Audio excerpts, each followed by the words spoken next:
Welcome back to my YouTube channel. It is a girl Sarah joined the building. If it's your first time stopping by, you're welcome, and if you're a returning subscriber, welcome back to the family. I'm a YouTuber based in Port Harcourt, Nigeria. In case you're seeing my face for the very first time, this beautiful face, this fine girl, you're welcome back to the family. So from the title, you guys know what we want to talk about. Why single and waiting? Single and waiting. Yes. See, I'm not a relationship coach, neither am a relationship expert, though. Did you get it? So these are the things I have learned, that I'm still learning, that is really helping me while I am waiting for that healthy relationship, healthy marriage. In case you're single here, this video is for you and me. And if you're married, please leave your comment in the comment section. Let's discuss this in the comment section, and you can share this with your brothers and your sister that are also single. Yeah, so I wrote them down. My book, so I won't be talking rubbish. Yeah, number one will be take out time for yourself and get to know yourself better while waiting. Yes, as a single, it is very, very important to know yourself while you're waiting for that healthy relationship, for that healthy marriage. It's important to know yourself very well. Know yourself, study yourself, work on yourself. Get to know yourself very, very well as a person. Know the things you like, the things you don't like, the things you can accept in a marriage or in a relationship. For example, if you're this kind of person that is hot-tempered, try and study yourself. If this is the normal lifestyle, or is this something that maybe once a while that comes in, you get. So study yourself. It's something you can pray about it. If you have spirit of hot tempered, you can pray about it, ask God to help you, because you cannot do it on your own. For instance, I have, like, when I was growing up, I have this cousin of mine. The guy is my cousin, and the lady he was dating, then I was still primary school, I be secondary school there. About secondary school, yeah, I was still in secondary school, and this lady wanted to get married to. The whole family know her very well. She's a very nice person. She's everything. But one thing she has the spirit of anger. Once she's angry, she can break everything at home. She doesn't even care how much you bought that thing, she will break it.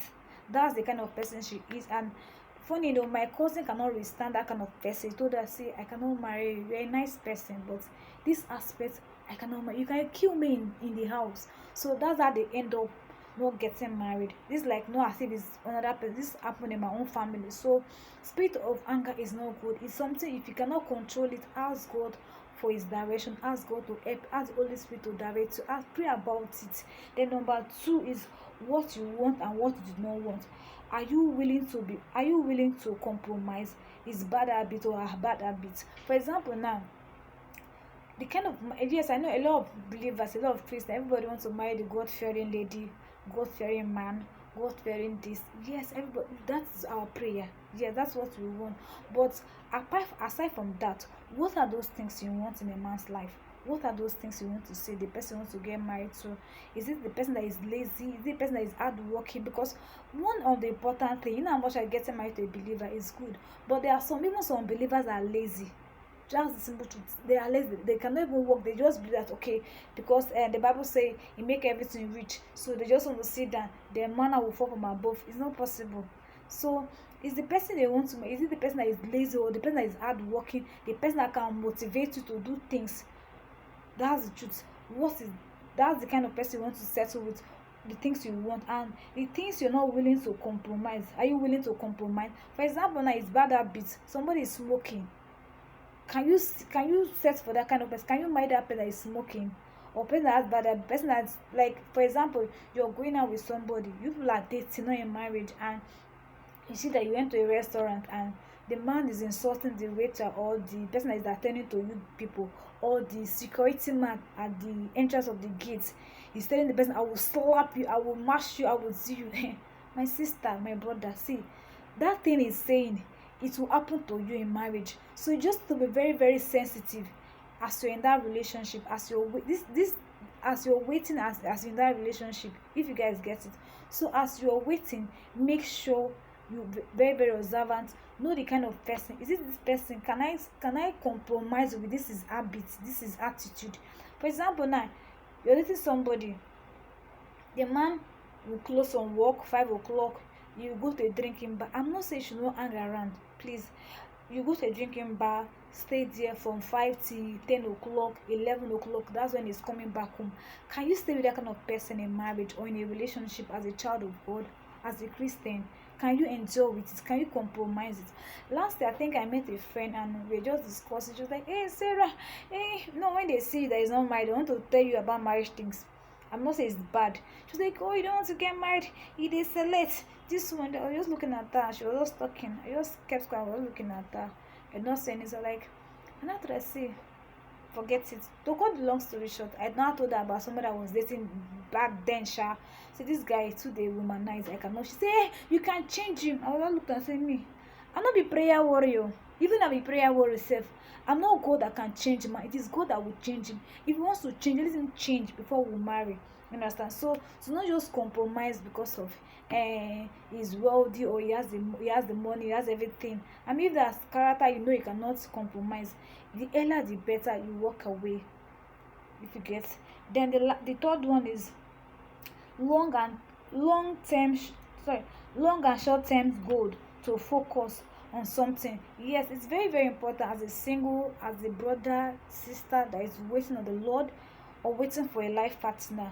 It is better for you to have a long term and short term goal. Yes, see, in this aspect I will talk about, especially with singles, we are waiting for the man that has money, the man that is a billionaire who wants to marry from the wealthy family. See, the truth is that no man wants to marry a lazy woman. Forget it.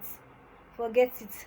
No man wants to marry lazy. Whether the man has everything, he has all the money, he wants you to be the one that can build him up. So you have to have, as the single, while you're waiting, you have to write down your long term and your short term goal. Yes, maybe things you want to achieve in 3 months, in 2 months. Write them down. Things you want to get in the next 2 years, start preparing ahead of them. Things you want to get in 3 months, start writing them. Do not just wait for one man to come and tell you, once I marry you, even if you not travel out, at least try to have a plan for yourself. Where I want to go, yes, where I want to these are the things I want to get in life. Do not just wait for one man. Once I marry Dangote pikin, my life go better.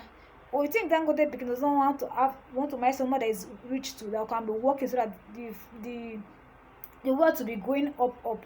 Did you get? So do not just wait on somebody to come out and do this way. So write down your long-term goal and your short-term goal. Focus on something while you're still single. Do not just wait at the wait for one man to come give me money. No, it doesn't work that way. Even the rich man wants to marry somebody that is hardworking. That's just the truth. Just like when they say, imagine in the house, the man is not there, you cannot even buy pepper, you cannot buy salt. It's not done these days again. I mean, not this, even days of our parents too. They were doing work. They were bringing things to the house. They were not just sitting down. So not now again. This time, this era that's passed. So look for something, focus on something, write down your long and short term goal.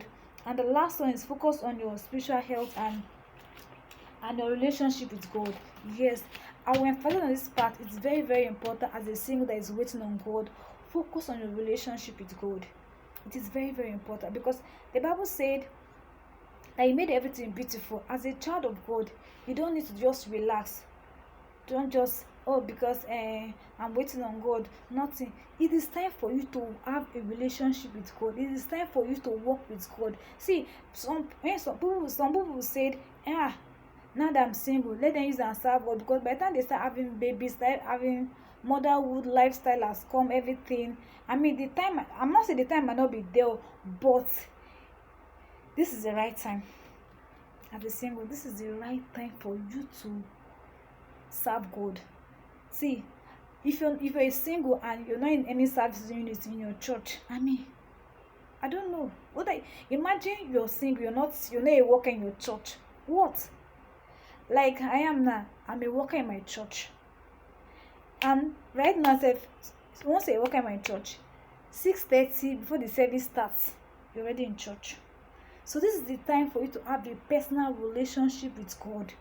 This is the time for you to embrace God. The time for you to study. It is time for you to pray all those prayers that you need to pray. Like sometimes I started doing this with one of my friends. She too, we are single. We are believing God for a good one. Yeah, that's something we normally do I think during the early January this year. She normally call me at 12 midnight and we pray together every time. we pray. Like, she's in her house, I'm in my own house, but once it's 12 o'clock, she will call me. Either she call me or I call her. We'll wake up and pray. Now, praying doesn't mean that we're praying only for marriage. We're praying for other things. Could be career, our job, our family, everything. We are praying. So this is the time for you to serve God faithfully. This is the time for you to know God. If you don't know God this time, I don't think there's any other better time for you to like serve God faithfully. This is the time for you to embrace God, the time for you to study, the time for you to fellowship, the time for you to go to outreach if you can. If it's a church that these people that normally go for outreach, I mean, engage on it very well. Do not just, oh, because I'm just waiting for the man to come. The man will come, but your relationship with God is the most important things. So guys, I don't want this video to be too long. We've come to the end of this video. Please leave your comment in the comment section. I want to get your comments in the comment section. And for those that are married, please I want to see your comments in the comment. Ogum series, please. I want to see your comments in the comment section. Please leave your comments in the comment section. And hope to see you guys in my next video. Please, bye.